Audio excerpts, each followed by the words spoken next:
Le rendez-vous de l'information du journal Magazine avec Gabriel Attal. Gabriel, bonjour. Bonjour Philippe, bonjour à tous. Bienvenue dans ce journal que vous pouvez suivre en direct sur notre chaîne YouTube Radio J et sur notre site internet radioj.fr ainsi que sur notre application smartphone Radio J officielle. Victoire diplomatique pour Israël et les États-Unis. Les Palestiniens ont renoncé à présenter une résolution condamnant le plan de paix américain au Conseil de sécurité de l'ONU aujourd'hui. Le texte risquait en effet de ne pas réunir les 9 votes sur 15 nécessaires à son adoption. Le bilan de l'épidémie du coronavirus a franchi les 1000 morts un mois après le premier décès. Le nombre de cas confirmés de contamination dépasse les 42 000. Le directeur de l'Organisation mondiale de la santé a déclaré que le nouveau coronavirus était une très grave menace pour le monde.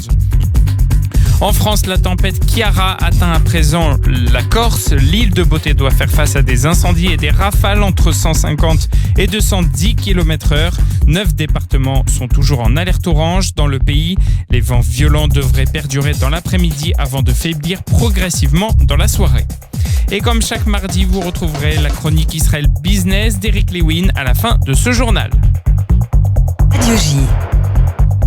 C'est un réel succès diplomatique pour Israël et les États-Unis. Les Palestiniens ont renoncé à demander un vote aujourd'hui au Conseil de sécurité de l'ONU d'une résolution rejetant le plan de paix américain de Donald Trump, faute de soutien international suffisant, selon des diplomates. Porté par l'Indonésie et la Tunisie, le texte risquait de ne pas avoir 9 voix en sa faveur sur 15, le minimum requis pour une adoption sans veto d'un pays membre permanent, ont indiqué ces diplomates. Revue de presse à ce sujet de Daniel Haïk en partenariat avec le studio Kalita. Le Conseil devait en effet débattre aujourd'hui en présence de Mahmoud Abbas de ce plan de paix qui devait dans l'absolu être critiqué massivement par une majorité de pays membres, mais c'était apparemment sans compter sur la détermination et les pressions des Américains et des Israéliens qui ont orchestré un véritable blitz diplomatique, nous expliquent les journaux, auprès de chacun des membres du Conseil. Au bout du compte, un haut responsable palestinien a reconnu auprès de journalistes israéliens qu'une telle résolution n'obtiendrait pas la majorité au sein du Conseil. Le Israël parle de revers diplomatique palestinien à l'ONU et de rappeler que dans un premier temps, Mahmoud Abbas avait dû nuancer déjà en début de semaine cette résolution, les termes de ces résolutions qui étaient très critiques envers les Américains. Mais apparemment, cela n'a pas suffi et au bout du compte, le Raïs palestinien a dû récupérer le texte de la résolution afin d'éviter que l'affront qu'il ne soit repoussé. Ce haut responsable palestinien cité par le Israël Hayom a également affirmé que sur les 15 membres du Conseil de sécurité, à l'exception des Américains qui, de toutes les manières, avaient l'intention de voter, d'opposer leur veto, apparemment, les Palestiniens n'ont réussi à obtenir le soutien que de 5 pays parmi les 14 membres du Conseil de sécurité. Mais attention, le journal cite également Saeb Arikat, le négociateur en chef des Palestiniens qui, depuis de longues années, occupe, on va dire, cette fonction de négociateur. Il dément, lui, ces développements et affirme que les Palestiniens ont toujours l'intention de déposer leur résolution sans en retirer quoi que ce soit dans le texte donc de cette résolution. La chaîne libanaise Al-Madin a affirmé que Mahmoud Abbas faisait actuellement l'objet de pressions très intenses de la part des pays membres du Conseil, donc afin qu'il retire cette résolution qui donc entre-temps a été bel et bien retirée. Bien évidemment, ce développement satisfait pleinement les Israéliens et les Américains au sein de la délégation israélienne à l'ONU, conduite par Dani Danon. On se frotte les mains et l'on confirme que c'est bel et bien là le résultat de pressions conjointes avec les Américains. Suite à la réunion entre une délégation égyptienne et des représentants du Hamas, le groupe terroriste palestinien aurait décidé d'arrêter de lancer des ballons incendiaires sur le territoire israélien, selon le journal Al-Quds, rapporté par le site d'information Ynet. Le djihad islamique aurait également accepté de cesser de lancer des ballons en Israël, selon le site Walla. Pour sa part, Israël aurait promis d'alléger les restrictions à l'importation et à l'exportation vers et depuis la bande de Gaza, bien qu'aucun détail n'ait été fourni à ce sujet. Selon la chaîne d'information saoudienne Al Arabiya, la délégation a déclaré à Israël qu'elle travaillait sur un armistice à long terme, mais a demandé à Israël de respecter le cessez-le-feu actuel sans aucune condition préalable. Cependant, plusieurs ballons incendiaires avec un objet suspect attaché ont été trouvés ce matin dans la localité de Sdot Negev, a annoncé le porte-parole de la police israélienne. Selon le journal libanais Al-Akhbar, lors de ces réunions, les Égyptiens avait transmis un message de mise en garde au Hamas émis par l'État hébreu, menaçant le groupe islamiste de sévères représailles si les tirs de roquettes et les lancements de ballons incendiaires ne cessaient pas. Politique à présent, la liste arabe unie a présenté une série de revendications pour soutenir un gouvernement de coalition dirigé par le parti bleu-blanc. Après les élections du 2 mars, le leader de la liste, Ayman Odeh, a déclaré que le parti ne soutiendrait aucun gouvernement qui comprend Israël Beiteinu d'Avigdor Lieberman. Selon la radio Galei Tzahal, nous n'avons rien en commun, a déclaré Odeh. Lieberman est de droite, il soutient l'idée de transférer les résidents arabes du triangle. Il est contre le vote arabe et nous sommes aussi loin de lui que possible. Par ailleurs, Ayman Odeh a déclaré que pour que Benny Gantz reçoive l'approbation de son parti après les élections, Bleu-Blanc doit s'engager publiquement à ne pas appliquer la souveraineté israélienne dans certaines parties de la Judée et de la Samarie, malgré le soutien américain à une telle décision. Le ministère de la Défense israélien a déclaré avoir terminé le démantèlement et la démolition de l'ancien aéroport Sde-Dov, situé au nord de Tel Aviv, ouvrant ainsi la voie à la construction de milliers de logements dans les années à venir, rapporte le magazine économique Globes. La tour de contrôle historique restera un espace public dans le futur quartier résidentiel à construire. L'aéroport, qui avait été utilisé à la fois comme base de l'armée de l'air et comme piste d'atterrissage pour les avions de ligne, a été fermé en juillet 2019, malgré de vives critiques et protestations selon lesquelles sa fermeture nuirait au tourisme dans la ville d'Eilat. En plus de Sde-Dov, le ministère prévoit le démantèlement de la base militaire de Tel HaShomer à Ramat Gan, de la base de Tzrifin à l'est de Rishon LeZion ainsi que de la base de Sirkin près de Petah Tikva. Le bilan de l'épidémie du nouveau coronavirus a franchi aujourd'hui la barre des 1000 morts. Un mois après l'annonce du premier décès imputé au virus, l'épidémie a désormais fait 1016 morts en Chine continentale selon un bilan officiel et le nombre de cas confirmés de contamination dépasse, lui, les 42 000. Le coronavirus constitue une très grave menace pour le monde. C'est une déclaration du directeur de l'Organisation mondiale de la santé. Jusqu'à présent, 140 Israéliens ont été testés pour le coronavirus et personne n'a été infecté, a informé le ministère de la Santé. Le ministère a également déclaré qu'Israël se préparait au cas où le coronavirus apparaîtrait dans le pays, augmentant le nombre de tests et équipant 3 laboratoires supplémentaires pour les traiter. La police israélienne a ouvert une enquête aujourd'hui pour crime de haine présumé après que 170 véhicules ont été vandalisés dans la ville de Gis, située en Galilée, dont la population est majoritairement arabe. Des graffitis en hébreu condamnant la coexistence interconfessionnelle ont également été dessinés sur les murs des bâtiments. Juifs, réveillez-vous, arrêtez d'assimiler, pouvait-on lire notamment sur le mur d'une mosquée. Benjamin Netanyahu a réagi et a condamné ce midi ces graffitis et actes de vandalisme. Nous trouverons les auteurs et nous les traiterons avec toute la rigueur de la loi. Nous n'accepterons aucune attaque contre nos citoyens, a souligné le Premier ministre israélien. Radio J, il est 14h09 passé. On va marquer une courte pause et on revient dans un instant pour la suite du journal. L'autorité chargée de la protection de la vie privée au sein du ministère de la Justice a fait savoir qu'elle avait ouvert une enquête consacrée à la révélation présumée par le Likoud des informations personnelles contenues dans l'ensemble du registre des électeurs israéliens. Selon le quotidien Haaretz, des responsables se sont rendus dans les bureaux de l'application Elector au cœur de la fuite de données. Malgré les pressions de son aile droite, le Premier ministre israélien renonce à faire voter l'annexion d'une partie des localités de Judée-Samarie avant les élections du 2 mars. Un choix difficile pour Benjamin Netanyahou qui doit ménager ses alliés politiques mais qui ne peut pas perdre le soutien des États-Unis. Les explications à Jérusalem de Pascal Sunshine. Le calendrier diplomatique et le calendrier électoral ne sont pas toujours synchronisés. Le Premier ministre israélien l'a constaté à ses dépens. Depuis qu'il a été reçu par Donald Trump à la fin du mois dernier pour la présentation de son plan de paix, Benjamin Netanyahou peine à retirer le bénéfice qu'il escomptait de la vision américaine de la paix israélo-palestinienne.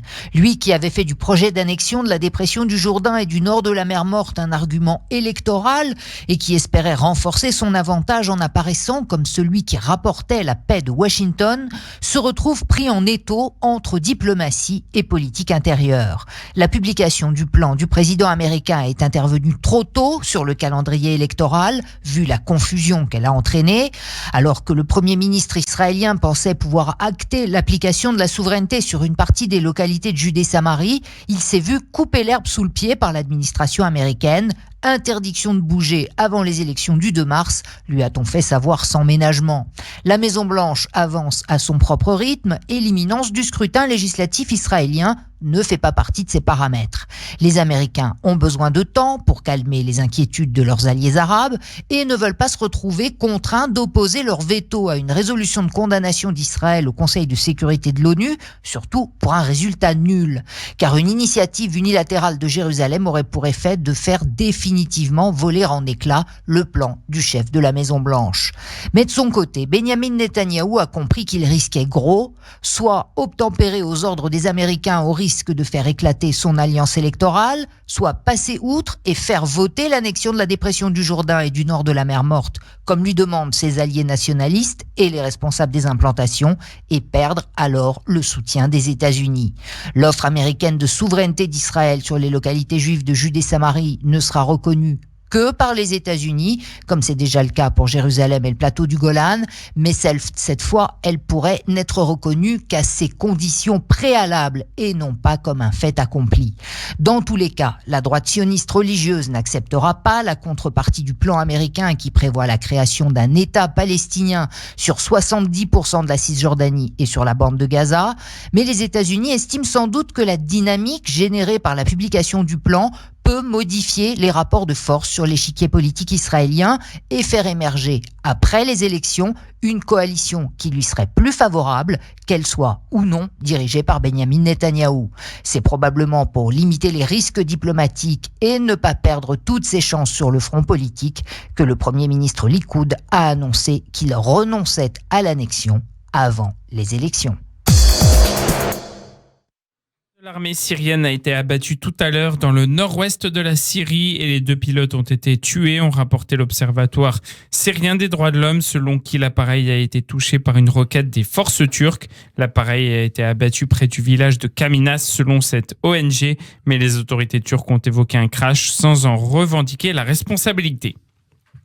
Au Liban, les forces de sécurité ont tiré aujourd'hui à Beyrouth des gaz lacrymogènes et utilisé des canons à eau pour disperser des manifestants près du Parlement qui doit étudier la feuille de route du gouvernement avant un vote de confiance. Les centaines de manifestants mobilisés tôt ce matin dans le centre-ville de la capitale tentent d'empêcher l'accès au Parlement des députés, dénonçant le nouveau gouvernement dirigé par Hassan Diab qui ne répond pas aux aspirations de la contestation. La tempête Kira frappe désormais la Corse. Cette nuit, les rafales de vent ont atteint 219 km/h au Cap Corse, légèrement en dessous du record de 225 km/h datant de janvier 2018. Pour faire face au risque, la préfecture de Haute-Corse et celle de Corse du Sud ont pris des mesures de sécurité. Le risque décroît sur le reste de la France par ailleurs. Au total, 9 départements restent concernés. Les vents violents devraient perdurer dans l'après-midi avant de faiblir progressivement.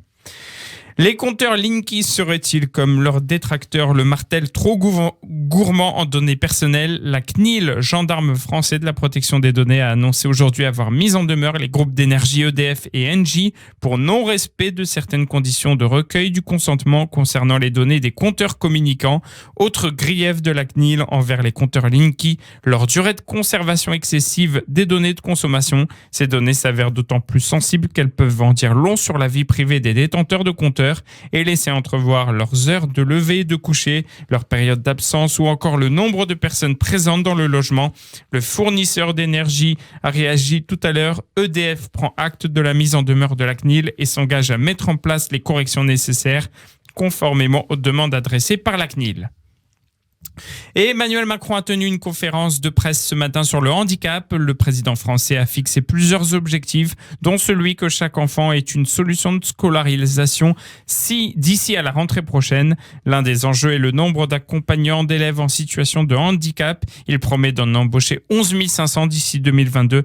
Le chef de l'État a aussi expliqué souhaiter qu'il n'y ait dès l'an prochain plus de départs vers l'étranger de personnes handicapées faute de prise en charge adéquate en France.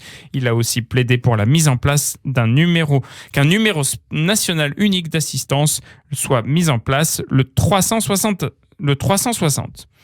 Radio J, il est 14h17, une dernière respiration et on se retrouve ensuite pour la chronique Israël Business avec Eric Lewin. Comme chaque mardi, on retrouve Eric Lewin pour sa chronique Israël Business. Bonjour Eric. Bonjour Gabriel. On va parler de l'innovation index de Bloomberg. Aujourd'hui, Israël est en 6e position. Oui, c'est un indice créé par la célèbre agence Bloomberg, spécialisée comme chacun le sait dans l'information économique et financière, et fondé par un certain Michael Bloomberg, ancien maire de New York, qui est candidat à la primaire démocrate pour les présidentielles de 2020. Michael Bloomberg, mais c'est un autre sujet qui semblerait remonter dans les sondages. Alors cet indice analyse des dizaines de critères, les dépenses de recherche et développement, la productivité, la place de la high-tech. Alors le classement est intéressant. Israël est à la 6e position. Ils étaient 5e l'an dernier. Alors vous allez me dire, mais pourquoi il y a une baisse? Eh bien parce qu'il y a beaucoup de critères, et notamment en termes de productivité, ils sont simplement à la 15e place. Et en termes d'efficacité du secteur tertiaire, ils sont à la 32e place. Alors le classement est dominé, Gabriel, par qui? Eh bien par l'Allemagne, qui est considérée comme le pays le plus innovant du monde devant la Corée du Sud, qui recule d'une place. Il faut savoir que la Corée du Sud est restée en tête du classement pendant 6 ans. À noter que Singapour est 3e, ce n'est pas une surprise. Les États-Unis 9e, ils étaient quand même premiers il y a 10 ans de ce baromètre. Et puis la France, on est dans le ventre mou, comme on dit chaque fois, on est à la 10e place. Nouveau deal dans la cybersécurité. Eric, un secteur décidément très en pointe avec l'acquisition de Forscout Technologies. Oui, alors il y a beaucoup de fonds de private equity, des fonds de capital investissement qui s'intéressent à ce secteur de la cybersécurité. Vous savez qu'il y a beaucoup de hacking dans le monde. Les entreprises sont hackées, les particuliers sont hackés, les grandes administrations sont hackées. Bref, il y a des ruptures technologiques et donc il faut aller très vite. Alors cette société Forscout Technologies est une société qui est basée en Californie, mais elle a été fondée en Israël il y a 20 ans. Elle a 1100 salariés à travers le monde et son principal centre de recherche et développement est bien sûr du côté de Tel Aviv avec plusieurs centaines de salariés. Alors elle vient d'être achetée par une société de capital investissement américaine qui s'appelle Advent International. La somme, quasiment 2 milliards de dollars, et la transaction s'est faite à un cours de 33 $ avec une prime de 30% par rapport au dernier cours coté, puisque la société Forscout est cotée au Nasdaq. Alors ce qu'on peut dire, c'est que le deal, c'est-à-dire l'opération se fait en cash, c'est-à-dire que Advent paye en numéraire, il n'y a pas d'augmentation de capital, il paye en cash, ce qui constitue une nouvelle transaction dans ce secteur de la cybersécurité qui est vraiment un secteur avec de nombreux acteurs et vraiment un secteur en voie de concentration. Un mot d'Advent, donc l'acquéreur, basé à Boston, firme extrêmement riche. Elle a investi dans plus de 350 sociétés privées à travers le monde avec plus de 55 milliards de dollars d'actifs sous gestion. Donc vous comprenez que pour eux, payer 1,9 milliard ou 2 milliards, franchement, ce n'est pas la panacée universelle, mais donc encore une société qui va sans doute quitter le monde des sociétés israéliennes pour intégrer le monde des sociétés américaines. Et il y a des deals toutes les semaines. Les Américains rachètent toutes les petites pépites que l'on peut trouver en Israël. Et enfin, Eric, on va finir par parler de yaourt, notamment dans le vegan. Oui, alors c'est un peu bizarre de parler de ce sujet, mais c'est un secteur très innovant. Tout le monde de la food tech, eh bien, on a un groupe israélien qui s'appelle Yofix, qui vient de lever 2,5 millions de dollars auprès de nouveaux investisseurs. Et parmi les investisseurs, il y a le groupe Fromagerie Belle, qui est un groupe français détenant la vache qui rit, le kiri ou encore le boursin. Alors pourquoi? Parce que Yofix s'est positionné sur des yaourts qu'on appelle alternatifs, sans soja, sans produits laitiers, donc des yaourts au goût de fruits rouges, de pommes, de cannelle. Et puis les produits du groupe sont destinés à un public intolérant au lactose et allergique aux produits à base de lait. Alors Yofix est une société qui a été sélectionnée au dernier salon de l'agroalimentaire de Cologne comme une société très très innovante. Et puis moi je prends un pari, je pense qu'à terme cette société sera vendue, parce que dans le monde de l'agroalimentaire, on est vraiment dans le monde du gigantisme avec des PepsiCo, avec des Nestlé, avec des Danone, avec des Coca-Cola. Et donc, pour une petite société comme Yofix, je crois que malheureusement, là aussi, la donne est actée. C'est-à-dire qu'à un moment ou un autre, cette société sera vendue à des investisseurs internationaux. Mais en tout cas, c'est assez drôle de voir cette petite société israélienne voir à son capital un groupe comme les Fromageries Belles, qui, je le disais, est l'un des premiers groupes agroalimentaires, notamment dans le fromage en France. Merci Eric. On vous retrouve donc la semaine prochaine pour votre chronique Israël Business. À la semaine prochaine. À la semaine prochaine.